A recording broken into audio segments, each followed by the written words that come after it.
Biden fact-checked by Twitter and CNN. Oh, how quickly the tide can turn. Remember when Twitter and CNN were far-left bastions censoring truth and fact-checking Republicans? Well, they haven't turned into complete truth-tellers just yet, but we're seeing some major changes. Stuff I didn't think we'd ever see. And it's all happening under a Biden regime.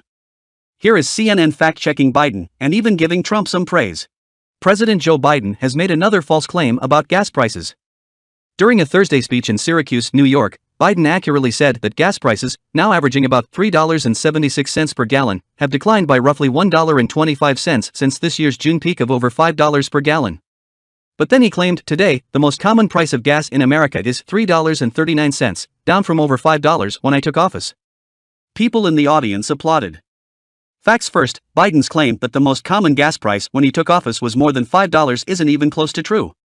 The most common price for a gallon of regular gas on the day he was inaugurated, January 20, 2021, was $2.39, according to data provided to CNN by Patrick DeHaan, head of petroleum analysis at GasBuddy, much lower than the most common price today, not much higher than the most common price today, as Biden said. In other words, Biden made it sound like gas prices have fallen significantly during his presidency when they have actually increased significantly. In late September, Biden asserted that in 41 states plus the District of Columbia, the average gasoline price is less than $2.99.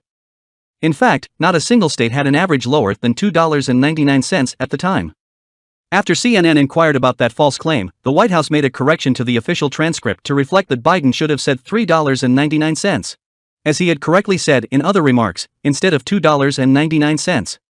Here is Breitbart with its own fact check. President Joe Biden has made several false or misleading claims while campaigning for congressional Democrats before the midterm elections. Left-wing CNN highlighted several instances on Saturday where the president made false or misleading statements in October and November. On Thursday in New Mexico, Biden stated former President Donald Trump's 2017 tax cuts only benefited the top 1%, a claim he also made at this year's State of the Union address.